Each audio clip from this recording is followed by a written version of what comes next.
Bien, muy buenas noches, estimados alumnos. Vamos a dar inicio a la clase número 5, correspondiente al desarrollo de la vista pública, de esta vista pública en el proceso penal. Bien, en la última clase terminamos de explicar la finalidad de la audiencia preliminar, los requisitos de la acusación, cuál debe ser nuestra actuación en la audiencia preliminar al momento de ofrecer la prueba, cómo el juez resuelve, y terminamos pues mediante el auto de apertura a juicio, ¿no? Donde decíamos que el juez de instrucción va a poner dentro de las 48 horas las actuaciones al tribunal de sentencia juntamente con los objetos secuestrados y los imputados, ¿no? Eso lo establece el artículo 365 del Código Procesal Penal. Perdón, ahora, cuando ya el proceso está en la etapa de juicio, ya el proceso está en el tribunal, aplicamos el artículo 366 y dice de la siguiente manera: el presidente del tribunal de sentencia, dentro de las 48 horas de recibir las actuaciones, fijará día y hora de la vista pública, en la que no se realizará antes de 10 días ni después de un mes. En los casos, dice, de conocimiento unipersonal, esta facultad corresponderá al juez designado. Perdón.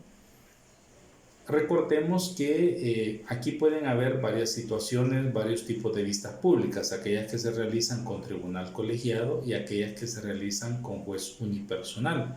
Cuando hablamos de juez unipersonal nos estamos refiriendo a que en la vista pública la va a presidir un juez nada más, no van a estar los tres jueces, va a ser un juez. Y son los casos, por ejemplo, de los delitos que se persiguen por acción privada, de los delitos menos graves y de los delitos donde tiene competencia el tribunal del jurado. Tres casos: delitos que se persiguen por el proceso de acción privada, ahí está un juez presidiendo; delitos menos graves, está un juez también presidiendo; y por el delito donde se constituye tribunal del jurado, es decir, donde quien va a decidir si es responsable penalmente o absuelto de la responsabilidad penal es el jurado, es decir, la ciudadanía como tal.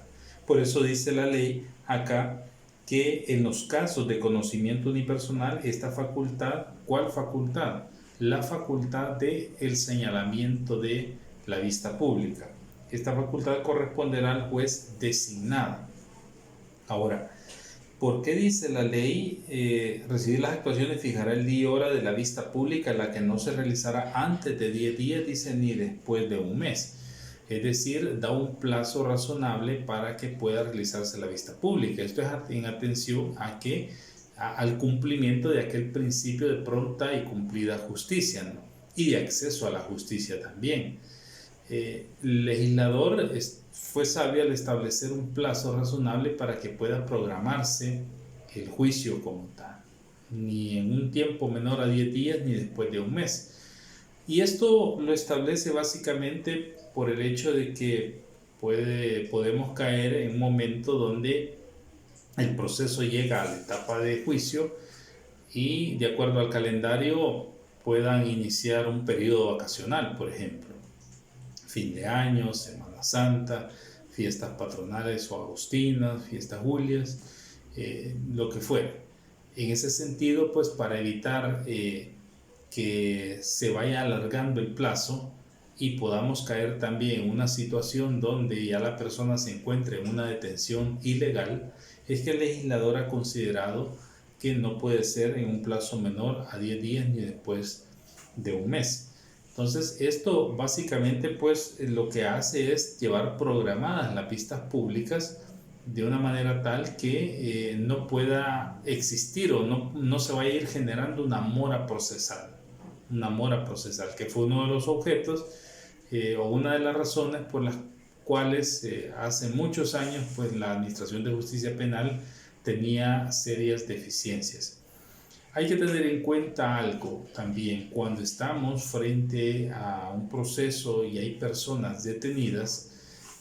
Todos los días cuentan, ¿no? Los días feriados, no feriados, los fines de semana, día de asueto, lo que fuere, todos los días van computándose para los días que tiene él en libertad, o los días en que está restringido, mejor dicho, de su libertad. En ese sentido, pensemos que ya faltan, por ejemplo, unos 25 días para que termine el periodo de detención provisional.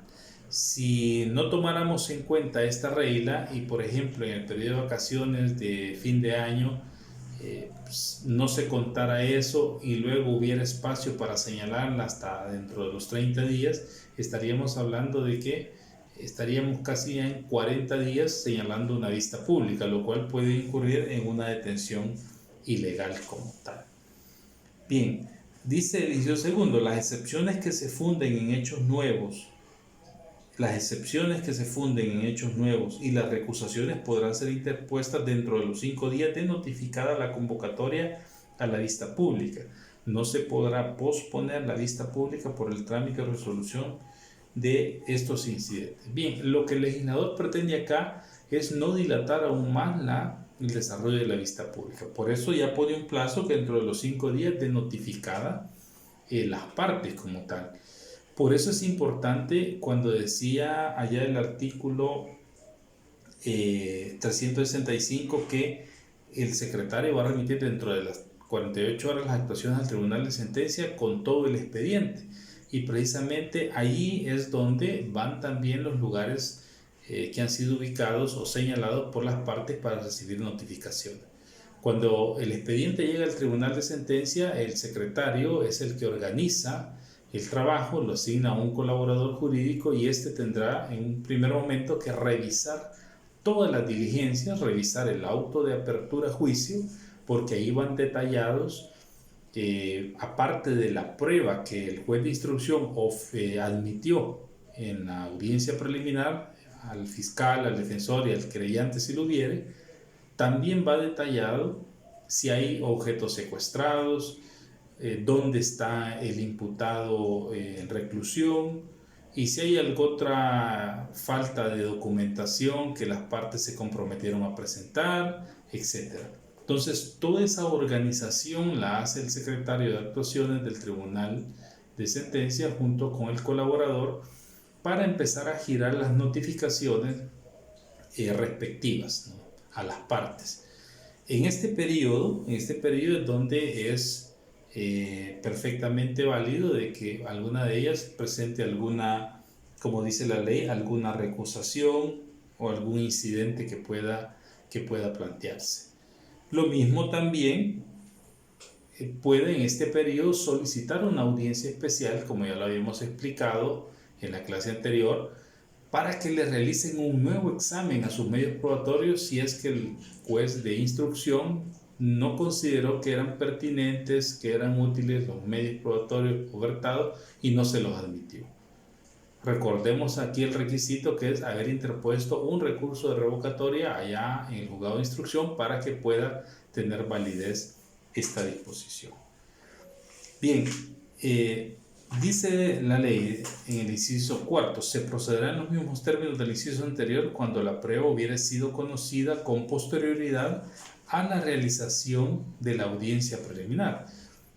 Vean qué importante esto también. Puede darse el caso, acordémonos que en la realidad pues, se presenta de varias formas, de varios matices, que ya habiendo terminado la audiencia preliminar, de pronto surge un medio probatorio de vital importancia, surge un testigo, surge una prueba documental, que puede ser una carta, un escrito, fotografías, un video, mensajes, lo que fuere, pero no se conocía en la audiencia preliminar. Es lógico que si aparecen, pues ya la ley previó esta situación y que en los mismos términos dice del inciso anterior, es decir, yo también no solo porque me hayan rechazado indebidamente un medio probatorio el juez de instrucción, no solo por eso puedo pedir un nuevo examen ante el tribunal de sentencia, también por esta razón, desde luego. O sea, es justificable, pues, y esto va en aras de garantizar la igualdad procesal en un primer orden, en un segundo orden, en la igualdad de armas y en tercero, pues, garantizar el derecho a la defensa técnica y material también del imputado. Luego dice: el secretario del tribunal o quien disponga administrativamente la Corte Suprema de Justicia notificará de inmediato a las partes, citará a los testigos y peritos, solicitará los objetos y documentos y dispondrá cualquier otra medida necesaria para la organización y desarrollo de la vista pública. Bien, acordémonos que acá pueda que algunos objetos secuestrados no hayan estado en poder del tribunal del juzgado de instrucción, pueda que estén en otra sede judicial. Entonces, claro, en este momento de organización el secretario tendrá que solicitarlos y tenerlos a disposición total del tribunal de sentencia. Notificará a las partes, dice, citará a los testigos, a los peritos, solicitará los objetos y documentos y dispondrá cualquier otra medida necesaria para la organización y desarrollo de la vista pública. De las direcciones que presentamos en la audiencia preliminar depende mucho el éxito de que los testigos puedan ser citados y que la audiencia preliminar la vista pública, no se vaya dilatando como tal. Luego dice el artículo 367. Aquí en esta parte que vamos a empezar a analizar, vamos a hablar básicamente de principios que se dan en la vista pública, algunos derechos que tienen las partes, causas de suspensión, etc. Posteriormente vamos a hablar ya del desarrollo como tal de la audiencia preliminar. Dice artículo 367, la inmediación. La vista pública se realizará con la presencia ininterrumpida de los jueces y de las partes. ¿Qué importante es esto? No puede existir un juicio, una vista pública con ausencia del defensor o con ausencia del fiscal. Sí puede existir con ausencia del querellante, bueno, porque el querellante no es una parte indispensable dentro de un juicio, ¿no? O no siempre va a haber una parte querellante. Y si la hay, y por ejemplo el querellante se retira de la vista pública, pues ya la ley establece de que se va a tener por abandonada. Eso lo encontramos allá por los artículos que hablan acerca de la querella, por el artículo 111, si mi memoria no me falla, se encuentran algunas situaciones respecto a los, por ejemplo, aquí artículo 116, abandono de la querella. Se considerará que el interesado ha abandonado la querella cuando citada, prestar declaración testimonial no concurra sin justa causa, cuando no acuse o no asista a la audiencia inicial, a la audiencia preliminar sin justa causa, cuando no ofrezca prueba para fundar su acusación, no concurra a la vista pública sin justa causa o se ausente de ella sin autorización del tribunal. Entonces, el abandono será declarado de oficio o a petición de cualquiera de las partes y la resolución será apelable. Artículo 116. Entonces, eso tiene que ver con la inmediación también, pero bueno, en el caso del querellante decíamos, si existe querellante, ahí están los efectos jurídicos, pero por las demás partes no puede realizarse una audiencia, una vista pública sin presencia del fiscal o sin presencia del defensor, sin presencia del imputado como tal. No pueden haber vistas públicas donde se desarrollen sin la presencia del imputado. Se estaría violando el derecho a la defensa material, ¿no?, que él tenga, sin la presencia de la víctima. Entonces son partes elementales y los jueces, por supuesto, que deben de estar inmediando la vista pública. Cuando hablamos de los principios procesales en PR1, hablamos de la inmediación. ¿Y qué decíamos que era la inmediación? La inmediación es el acto procesal donde las partes perciben los medios probatorios, donde las partes están presentes en la producción de un acto procesal, de un momento procesal, donde se respeta el principio de contradicción también. Eso tiene que ver con el principio de igualdad, tiene que ver con la inmediación. El hecho de estar presente al momento de producir la prueba, se está inmediando la prueba, está en medio de la prueba, su misma palabra lo dice, ¿no? con la contraparte. Entonces, por eso dice, la vista pública se realizará con la presencia ininterrumpida de los jueces y de las partes. Puede darse el caso que alguien se enferme, por ejemplo, pero el hecho de que se enferme y que puedan retirarlo de la vista pública no quiere decir que esta va a continuar. Tienen que darse un receso por ley, o si en realidad ya no puede regresar la parte que se enfermó, que puede ser un juez, un fiscal, un defensor, pues tendrá que suspenderse y señalarse un nuevo día para su continuación, o el caso del imputado también. Luego dice, el imputado no podrá alejarse de la audiencia sin permiso del tribunal. Si después de su declaración rehúsa permanecer, será custodiado en una sala próxima y para todos los efectos podrá ser representado por su defensor. Solo en caso de que la acusación sea ampliada, el tribunal lo hará comparecer para los fines de la intimación que corresponda. Si su presencia es necesaria para la práctica de algún acto o reconocimiento, podrá ser compelido a comparecer en audiencia por la seguridad pública. Claro, ya la ley ya previó que en realidad el imputado, estando dentro de la vista pública, por la magnitud que reviste esta audiencia dentro del proceso penal, que es básicamente donde se va a decidir su inocencia o culpabilidad sobre los hechos que se le atribuyen. No puede ser posible de que se retire sin autorización del tribunal, o que pueda retirarse, comparecer y volverse a retirar. Recordemos que esto atentaría también contra la legalidad del proceso y contra su derecho a la defensa material como tal. Dice, aquí hay algo bien importante, dice, si después de su declaración rehúsa permanecer, será custodiado en una sala próxima y para todos los efectos podrá ser representado por su defensor. Quiere decir de que hay una excepción también, que después de su declaración, no precisamente que declare, porque el hecho de declarar es un derecho como tal, ¿no? Entonces el imputado perfectamente puede decir, mire, cuando llegue ese momento procesal, ¿va a rendir su declaración indagatoria, señor imputado? No voy a rendir mi declaración indagatoria. Ok, no la va a rendir, pero en ese momento solicita la palabra o su defensor para solicitarle al juez permiso para que el imputado permanezca en una sala aparte, porque él ya no quiere permanecer en el desarrollo de la vista pública.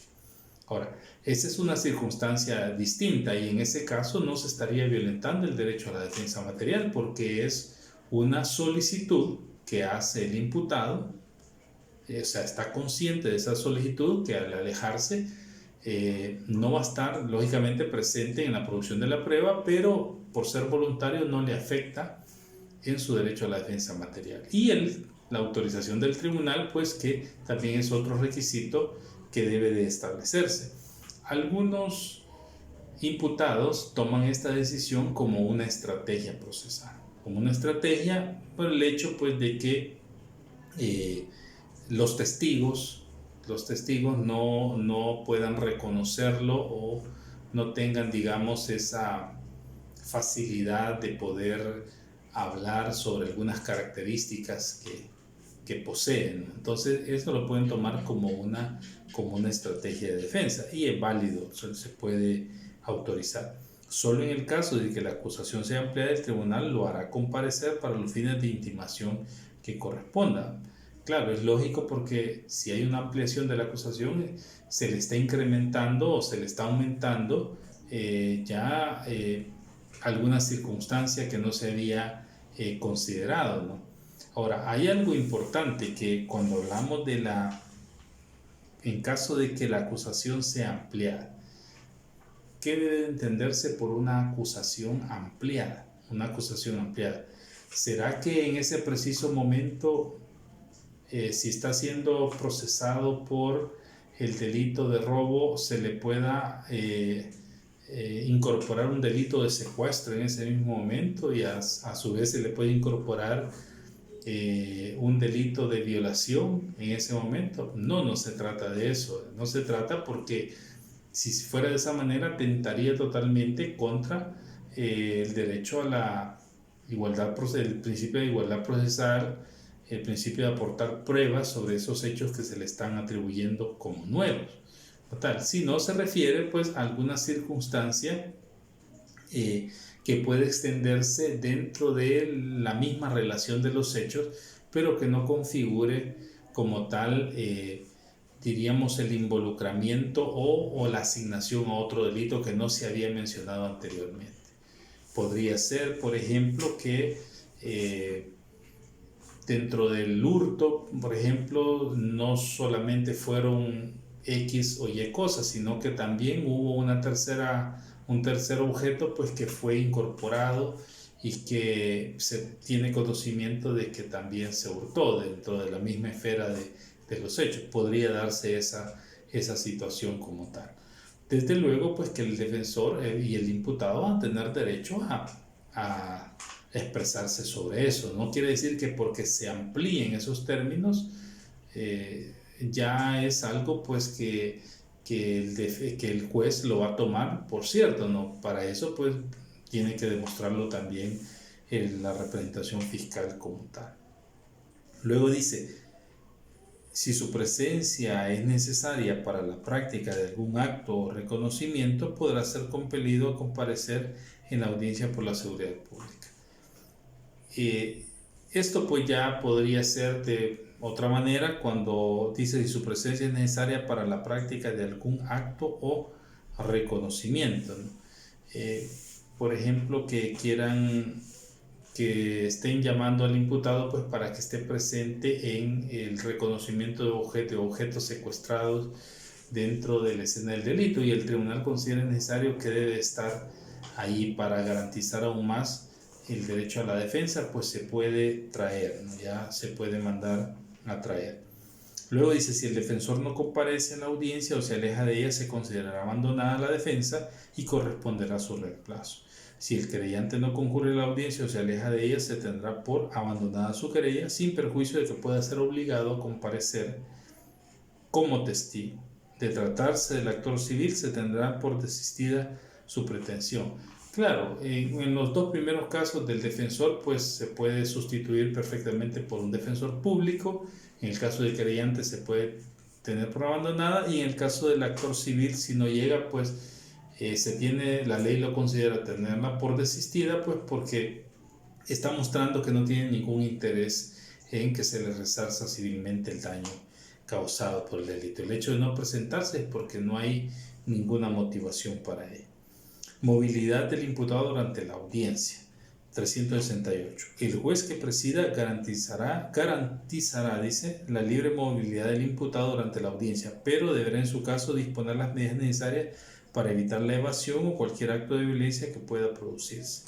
Si el imputado se halla en libertad aún caucionada, el tribunal podrá ordenar para asegurar la realización de la audiencia o de un acto particular que le integre su conducción por la seguridad pública y hasta su detención, determinando en este caso el lugar en que ella se cumplirá. Podrá incluso variar las condiciones bajo las cuales goza de libertad, imponer alguna de las medidas cautelares previstas en este código. Estas circunstancias pues no es que se den con frecuencia, pero sí puede presentarse un caso, por ejemplo, el imputado haya estado en etapa instructora tal vez con medidas cautelares de presentarse a firmar cada 15 días, de no salir fuera del país, pero bueno, de pronto viene y se solicita. Pensemos que en la etapa de preparación de la vista pública, cuando el secretario recibe las expresiones, tenemos un testigo gravemente enfermo, por ejemplo, que desgraciadamente él en su vida en ese momento tuvo un accidente, está en cuidados intensivos y bueno, como decíamos que un testigo de cargo de la fiscalía. En ese momento pues lo que nos queda es solicitar que se realice un anticipo de prueba, para tomarle esa declaración, pues porque lo más seguro es que esta persona pueda que muera en un momento determinado.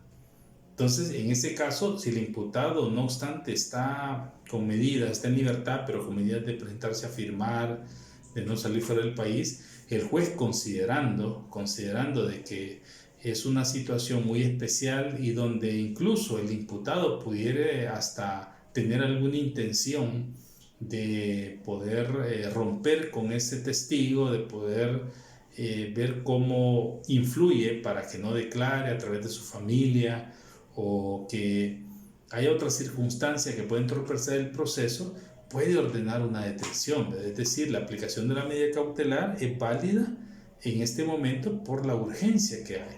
Entonces no quiere decir de que porque ha estado en libertad goza totalmente de una confianza del sistema de administración de justicia para creer de que esa persona no pueda obstaculizar en ese momento el proceso o no pueda influir en la declaración del imputado a través de sus familiares o de cualquier otra cosa, un soborno, lo que sea, puede establecerse. Entonces aquí es donde esos casos donde el juez puede tomar esa decisión también de poder girar una detención provisional mientras se realiza la diligencia. Entonces, como lo dice la ley, podrá incluso variar las condiciones bajo las cuales goza de libertad o imponer alguna de las otras medidas cautelares previstas en este código. Entonces, pero eso va a depender de las circunstancias específicas que puedan darse. El artículo 369 nos habla de uno de los principios también importantes dentro del desarrollo no solo de la vista pública, sino que durante el desarrollo de todas las audiencias que se rigen en el proceso penal, como es el principio de publicidad. Vea lo que dice artículo 369. La audiencia será pública, pero el tribunal podrá, mediante resolución fundada, decretar de oficio o a solicitud de parte que sea privada, parcial o totalmente, cuando así lo exijan razones de moral pública, la intimidad, la seguridad nacional o el orden público. O el orden público lo exijan o esté previsto por una norma específica.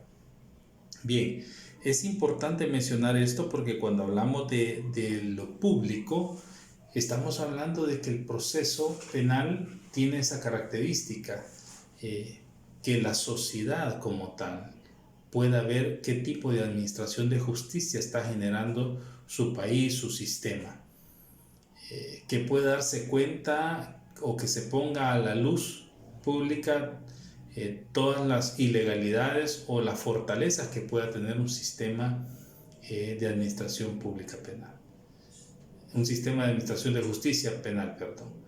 Decía César Beccaria, no me importa, dice, que el juez que lleve mi causa, dice, sea mi peor enemigo, con tal de que el juicio sea a puerta abierta. Lo que estaba tratando de decir este autor es de que no importa, para él, no importa que su enemigo capital puede estar, dice, como juez que va a decidir su causa, que él entendería de que por ser enemigo va a tomar una decisión pues parcializada, ¿no? Una decisión con intención de daño, pero con solo dice que sea puerta abierta, es decir, porque es necesario de que el público o la sociedad vea el tipo de administración de justicia que se puede estar planteando. Luego dice, la audiencia será pública, pero el tribunal podrá, mediante resolución fundada, decretar de oficio o a solicitud de parte que sea privada, parcial o totalmente. Hoy en día hay muchas vistas públicas que se les decreta reserva total o reserva parcial. Y esto lógicamente atiende a intereses nacionales, intereses de seguridad pública, de intimidad, que tienen que ver con la intimidad personal en aquellos delitos especialmente relativos a la libertad sexual. La situación de criminalidad en nuestros países, en nuestros estados, ha llevado a que el legislador considere esta posibilidad de hacer una reserva parcial o una reserva total, precisamente porque si estamos frente a un delito, por ejemplo, de seguridad nacional y la vista pública es a puerta abierta, ¿sí? Cualquier persona pudiera llegar a escuchar, lógicamente se van a tocar aspectos que tienen que ver con la seguridad del Estado, y perfectamente eso pues va a tener un doble impacto o va a generar una doble, va a poner en evidencia, digamos, todo lo que el Estado maneja en base a su seguridad. Entonces, son temas que pueden irse discutiendo de manera privada, diríamos privada, no es que la administración de justicia sea privada, pero de manera privada en el sentido de salvaguardar los intereses, en este caso, intereses nacionales. Y así podemos ir tocando otro tipo de ejemplos que ya la ley establece, los cuales los vamos a ver en la próxima clase. Pasen muy buenas noches.